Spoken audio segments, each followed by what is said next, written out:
¿Qué tal, amigos y amigas? Soy Omar Serrano. La persona que vamos a entrevistar hoy no requiere mayor presentación.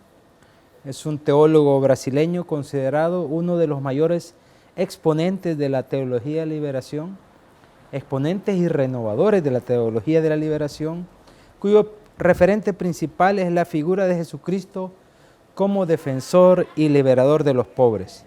Se considera también un máximo representante de la teología de la ecología, que para Leonardo es una extensión de la teología de la liberación. Tiene cantidad de publicaciones que sería imposible enumerar en este breve espacio. Hoy tenemos el gusto y el privilegio de tener en Miradas, de tener en YSUCA y de tener en Radio Progreso a Leonardo Boff. Gracias, Leonardo, por estar con nosotros en este día. Bienvenido a Centroamérica. Sí, gracias. Estoy contento de volver a esa tierra que tiene una tradición de lucha y una presencia de la iglesia testimonial profética en la figura de Oscar Romero. Muy bien, en el año 2018 se cumplen 50 años de la Conferencia de Medellín, que ha sido precisamente el tema del tercer Congreso Continental de Teología Latinoamericana y Caribeña, celebrado en septiembre en San Salvador, en la UCA del Salvador. Medellín es considerado la latinoamericanización del Vaticano II. Para Leonardo Boff, ¿dónde radica la importancia de Medellín para desencadenar lo que desencadenó, es decir, el vuelco de la Iglesia? Yo creo que una de las iglesias continentales que más en serio ha tomado el Concilio Vaticano II fue exactamente las iglesias latinoamericanas caribeñas, pero han hecho una asimilación creativa, es decir, no han solamente reproducido lo que se ha dicho en el Vaticano II, pero han partido de la realidad de acá y a la luz de lo que decía el Vaticano II han releído, enriquecido y de cierta manera abierto un otro horizonte, porque todo el Vaticano II está dentro del cuadro de la cultura moderna, la cultura europea, y aquí estamos en el mundo no desarrollado. Cuando el Vaticano II dice un desarrollo humano integrado, nosotros decimos vivimos en un subdesarrollo. Cuando se habla de los derechos humanos de todos, nosotros decimos rescatar los derechos y la dignidad de las no personas, de los pobres. Cuando se dice que hay que hacer la reconciliación de la fe con la ciencia, con el trabajo, nosotros decimos la ciencia acá entre nosotros es uno de los instrumentos de dominación de nuestros pueblos.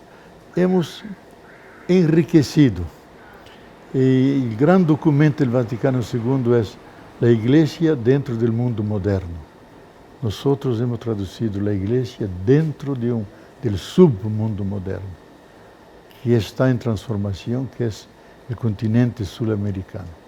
Entonces, esa transformación no estaba prevista en el Vaticano II. Y lo primero que los obispos se han dado cuenta fue la masiva pobreza del continente.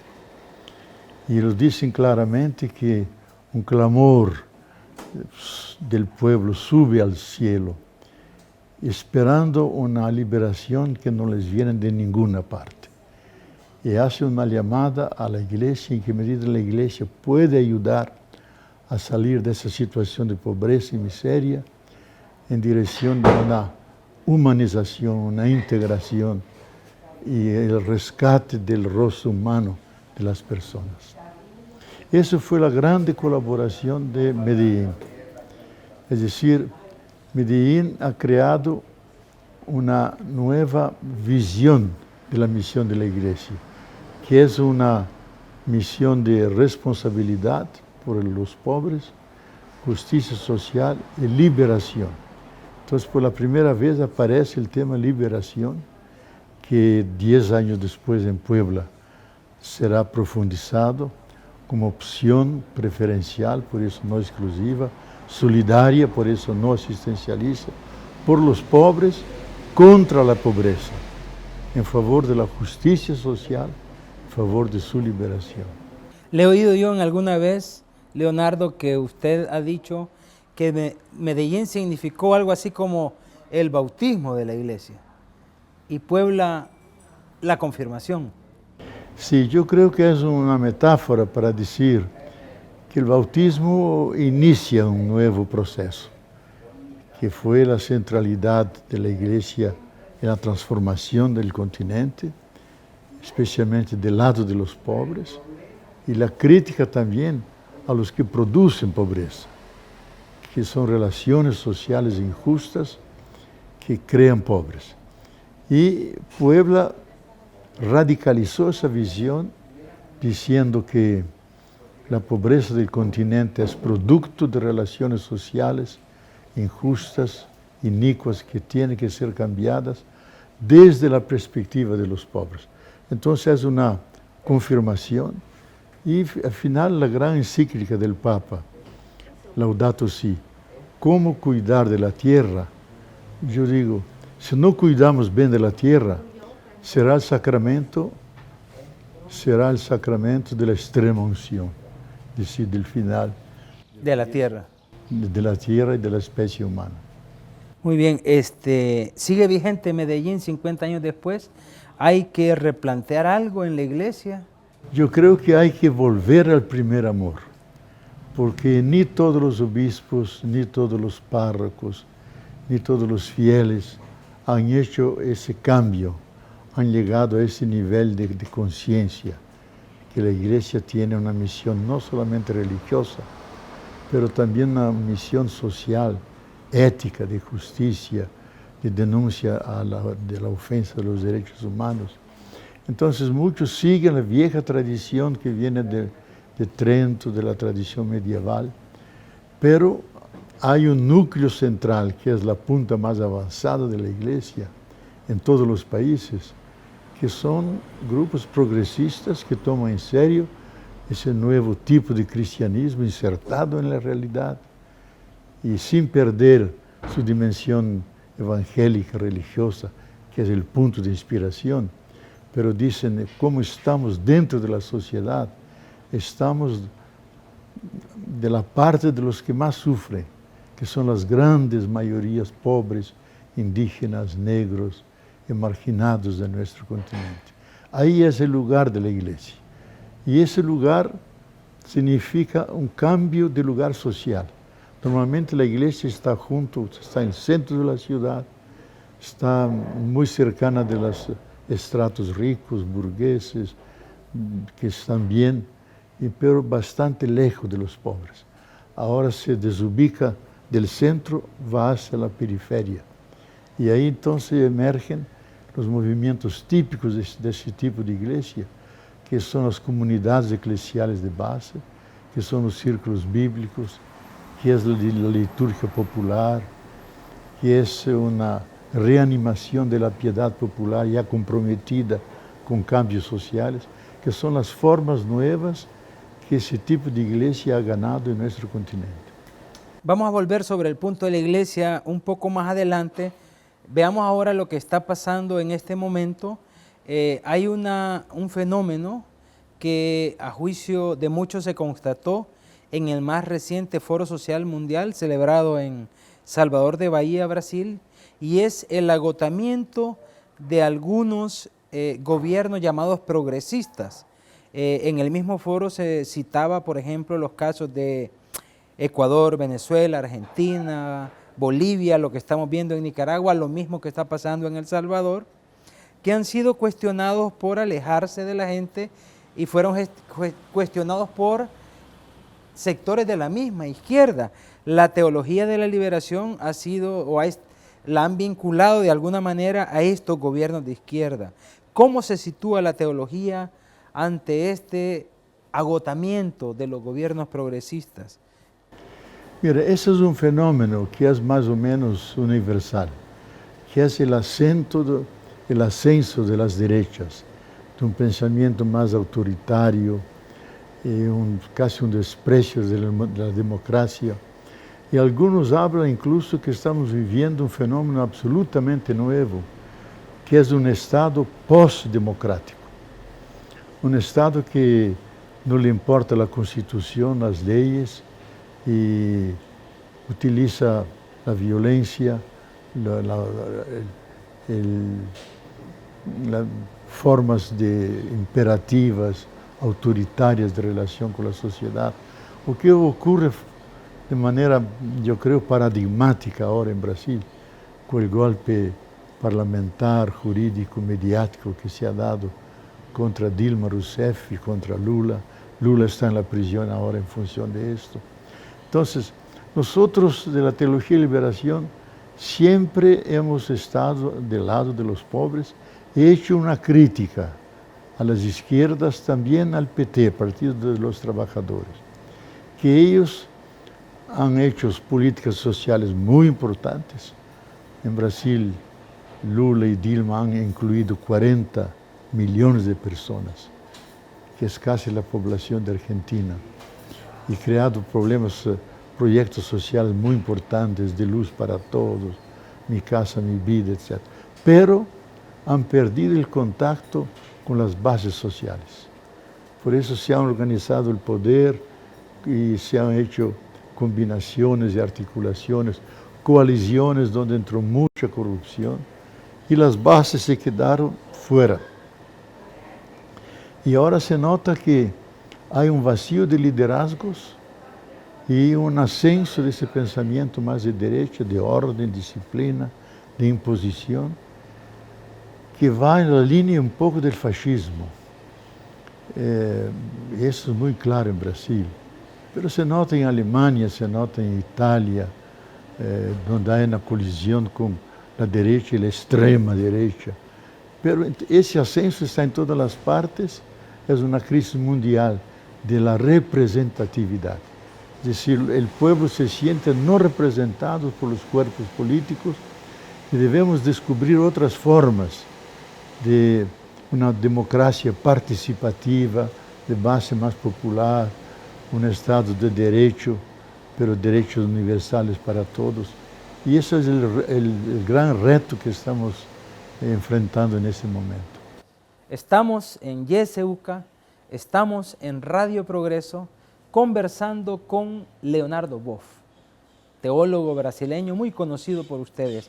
Nos quedábamos, Leonardo, en la figura de Monseñor Óscar Arnulfo Romero, alguien cuya importancia no se limita a El Salvador. Romero ha roto fronteras no solo geográficas, sino religiosas, políticas, culturales, ¿verdad? ¿Qué significado tiene un santo de este talante, un santo distinto como Romero, para el continente latinoamericano y, por qué no decirlo, para el mundo? Yo creo que Óscar Romero es el mártir de los pobres y de la liberación.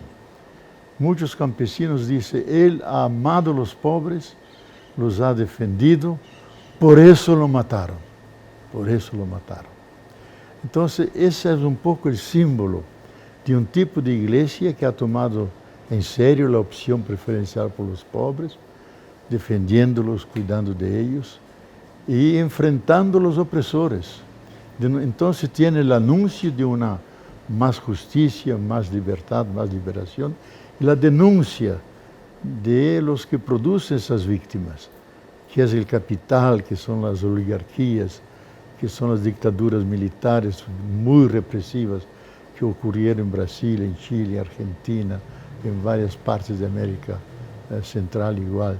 Entonces él fue un profeta, un pastor, que estaba junto a su pueblo, un profeta que denuncia y anuncia, y simultáneamente un mártir que da su vida por la verdad que dice. Nunca ha negociado la verdad. Al revés, ha denunciado que está en las Escrituras que muchos encubren la verdad con la injusticia. Y eso ocurrió aquí en El Salvador, en varias partes. y él desvelaba la verdad y decía la verdad sin miedo. Y fue víctima de su valentía en decir la verdad. Muy bien, en El Salvador hemos vivido la experiencia, creo que no solo en El Salvador, de que inmediatamente después de su martirio la gente lo empezó a tener como un referente, digamos. Incluso don Pedro Casaldáliga le hizo aquel famoso poema San Romero de América, y aquí se habla de que el pueblo lo hizo santo hace mucho tiempo, pero ahora hay un reconocimiento oficial. ¿Hay riesgos en la canonización de Romero o pueden haber riesgos? Yo creo que si hay riesgos son muy pocos en relación a los beneficios, porque cuando se canoniza uno, no es solamente para El Salvador, para América Latina y el Caribe, es para toda la iglesia. Significa que puede ser un referente para cristianos de África, de Asia, un obispo que es pastor de verdad y no solamente una autoridad eclesiástica, que se juega por la justicia, que tiene riesgos y que los acepta en función de la verdad. Entonces tiene esa universalización, que es muy importante, que es un santo de la iglesia, pero que dio su testimonio y fundamentalmente es venerado aquí en El Salvador, pero en Brasil, en todas las partes que llevó a América Latina, él es una referencia fundamental, incluso en los cristianos más progresistas de Europa, Estados Unidos. Romero es el ejemplo de un nuevo obispo, no un obispo burocrático que está ahí en su iglesia, en la sacristía, sino que está en medio del pueblo, participando de sus dolores y denunciando las causas que producen ese dolor. Muy bien. Para nosotros en El Salvador, particularmente, por supuesto que es motivo de alegría, de gozo tener a San Romero de América. Sin embargo, aquí fue asesinado por salvadoreños, por gente que se dice católica salvadoreña, y aquel dicho de nadie es profeta en su tierra, aquí sí lo es también, pero hay sectores todavía, como lo describía de la iglesia, que no terminan de asimilar en su propio país la figura de Romero. Mira, una de las cosas más duras que Medellín dice, que hay cristianos que son solamente nominalmente cristianos, pero cuya acción, cuyo comportamiento es absolutamente anticristiano. Entonces son cristianos que están explotando cristianos.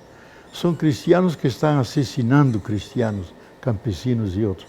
Es una contradicción fundamental que hay que rechazar, pero primero reconocer. Entonces es una realidad ambigua.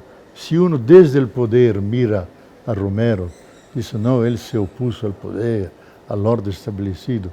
Pero hay que preguntar que ese orden es un orden en el desorden, porque hay pocos ricos y muchos pobres.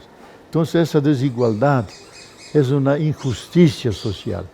Teológicamente es un pecado contra Dios y contra los hijos e hijas de Dios.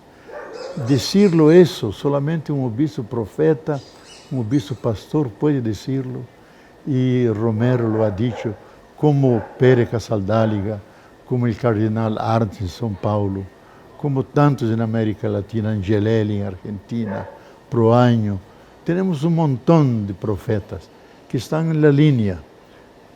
Son santos también por el pueblo, pero para mí serán los padres de la Iglesia de América Latina, los santos padres, que un día serán reconocidos como verdaderos mártires y profetas. Muy bien. Leonardo, quiero preguntarle sobre un tema de actualidad. En los últimos años ha sacudido a la Iglesia Católica, me refiero a la jerarquía, escándalos sobre pederastia, hace poco en Chile, más recientemente en Estados Unidos, incluso en esta zona hemos tenido casos.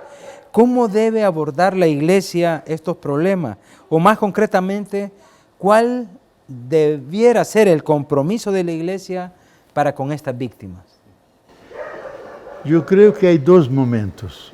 un momento que se debe al Papa Benedicto XVI, que prohibió a los obispos de denunciar a las autoridades civiles esos crímenes. Había que, por amor a la figura de la Iglesia, esconder esto, transferirlo, etc. La segunda parte es que cuando los escándalos no eran solamente con sacerdotes, era con obispos, era incluso con cardinales. La Iglesia no podía esconder eso y no es sencillamente algo que el derecho canónico resuelve. Es un crimen. Un crimen tiene que ser juzgado por las instancias civiles y esas personas tienen que ser condenadas como criminales. Y quien ha hecho muy bien y con mucha fuerza fue el Papa Francisco, que tiene una tolerancia cero a los pedófilos de la Iglesia. Y no admite un perdón o algo que sea, sino que tienen que ser juzgados. Continuamos con esta entrevista al teólogo brasileño, referente de la teología de la liberación, Leonardo Boff. Nos quedamos hablando de esta figura que vino a refrescar a la Iglesia. Estamos hablando del Papa Francisco. Usted, Leonardo, ha visto el caminar de la Iglesia en todos estos años, incluso fue víctima de un tipo de iglesia y ahora está viendo esta nueva manera de ser pontífice. ¿Qué significa para la Iglesia, no solo latinoamericana, sino del mundo, la llegada de este nuevo Papa Francisco? Sí, yo creo que lo más importante es que decir que es un Papa que viene del Gran Sur, del fin del mundo, como él dice. Y es el mejor fruto de la teología de la liberación. Él viene de ese ámbito, de esas reflexiones, esa pastoral con el pueblo, y en Argentina con la teología del pueblo oprimido, de la cultura silenciada. Es la manera como los argentinos elaboraron la teología de la liberación. Y Bergoglio ya como estudiante asumió esa teología. Su profesor Scanone, que sigue vivo, lo dijo muchas veces, que desde ahí él ha hecho casi una promesa de una vez a la semana ir a una villa miseria, una favela, visitar a los pobres. Y cuando obispos no quiso vivir en el palacio ni tener sus coches, son un pequeño apartamento. Entonces, es un papa que rompe con la tradición imperial, faraónica, europea, que es agónica, viene de afuera de ese cristianismo de magnificencia y vive en el estilo de San Francisco, no en el palacio, sino en una casa de huéspedes. Él lo dice en broma, yo lo escuché eso, así es más difícil que me envenenen, porque se pone en la fila donde están todos comiendo, se sienta entre ellos, y tiene un contacto directo con los pobres, los abraza, los anima y hace las más duras críticas. Nunca fueron hechas tan duras como la del capitalismo, de la idolatría del dinero, de ese sistema de acumulación que crea dos injusticias, una social, muchos pobres, otra ecológica, devastación de ecosistemas. Entonces es un papa realmente que ha innovado la figura del papado y es un papa del tercer mundo. Y a mi juicio él va a fundar una genealogía de papas que vendrán del tercer mundo.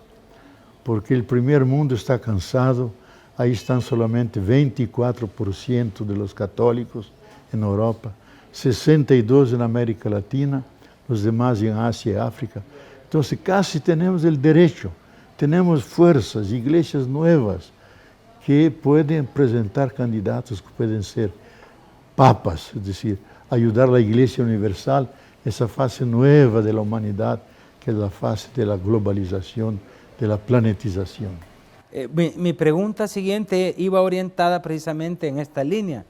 ¿Debería la Iglesia continuar este nuevo camino iniciado por Francisco? O mejor dicho, ¿hay esperanza en que continúe este tipo de iglesia no centralizada, no faraónica, no imperialista, o corremos el riesgo que lo de Francisco sea un paréntesis en la historia de la Iglesia?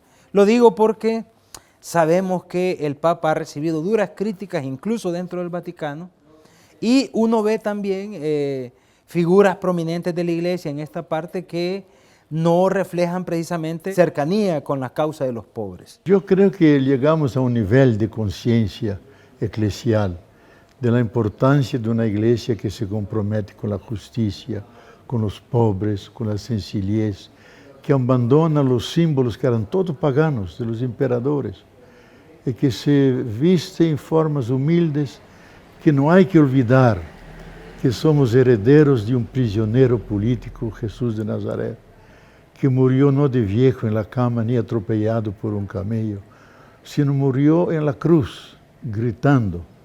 Somos herederos de este Jesús, no de un Jesús glorificado, un rey de los reyes. Eso es toda ilusión. El Jesús histórico, el que vivió con nosotros, fue un hermano nuestro, vivió nuestros dolores, nuestras alegrías, nos ha enseñado a vivir, nos ha enseñado a vivir los valores del reino, que es el amor incondicional, la solidaridad, la compasión, la apertura total a Dios.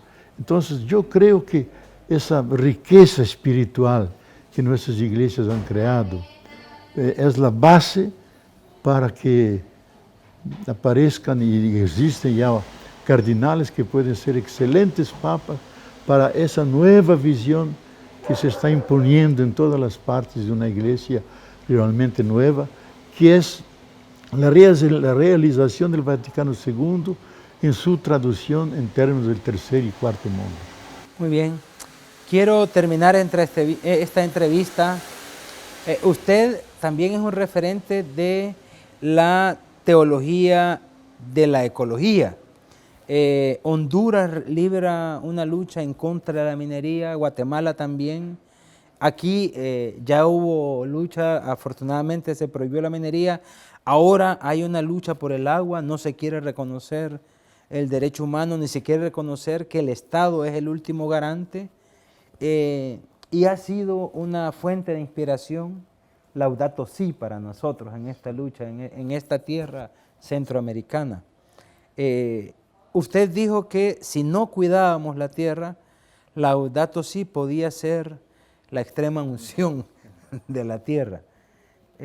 ¿Está la huella de Leonardo Boff en Laudato Si? Sí, el Papa tiene muchos que lo ayudan y tal, y él pidió ayuda a muchos de América Latina, aprovechando especialmente la colaboración de las conferencias nacionales, de la producción teológica que hemos hecho. Él ha aprovechado esto. Incluso me pidió que yo mandara textos. Él los decía en broma, no mándelo directamente a mí que no llega. Mándelo al embajador argentino junto a la Santa Sede, ese que toma el mate conmigo cada mañana, él me entrega los documentos. Porque los grupos reacios en Roma, el soto sedere, se sentan sobre el documento y no pasan las cartas y nada. Entonces el Papa sabe los manejos de una institución que tiene más de 1000 años, que es difícil cambiarla. Pero ese Papa, yo creo que tiene dos dimensiones que son fantásticas. Tiene la ternura, el cariño de un San Francisco y tiene el vigor de un jesuita, que puede enfrentar los riesgos, las calumnias, difamaciones, con profunda tranquilidad.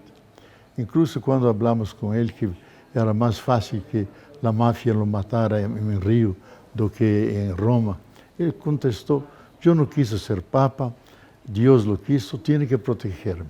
Y si me mata es un señal que Dios me llama y yo voy contento al encuentro del Señor. Entonces ve que tiene una visión mística y es una persona de una profunda espiritualidad, profunda tranquilidad, que pasa por encima de esas crisis institucionales, porque se siente llevado por la verdad de las cosas, no por las ilusiones de títulos y formas de una pompa farisaica que no tiene nada que ver con el Evangelio. Entonces yo creo que es un Papa que nos va a enseñar a volver al Evangelio, la simplicidad y descubrir el Jesús histórico, el que vivió con nosotros, y orientar nuestras vidas por el ejemplo de Jesús, de los apóstoles, que Él vive personalmente y nos reta a nosotros de vivir eso, una iglesia en salida, una iglesia que dialoga con todos, con aquellos que más sufren, y que vive la verdad, dice la verdad, contra el sistema que explota, contra aquellos que no aceptan los inmigrantes en Italia, que critican la cultura nuestra como una cultura materialista, que perdió la capacidad de llorar, de sentir el dolor del otro. Entonces, igual a Romero, es un Papa profeta, es un Papa pastor, incluso es un Papa poeta. Varios textos de la encíclica Laudato Si son de una poesía maravillosa. Y eso yo creo que es la grandeza de ese Papa, y es, a mi juicio, tal vez la figura mundial más respetada, que tiene un liderazgo que todos lo aceptan y lo escuchan en su dimensión ética y humanística. Muy bien. Leonardo, ha sido realmente no solo un gusto, sino un privilegio. Agradecemos mucho que en una agenda tan ocupada nos haya dado este espacio para Radio Progreso, para el programa Miradas, para YSUCA. Gracias por estar con nosotros. Ya, gracias yo también por esa entrevista y tener contacto con ese país que yo he siempre admirado.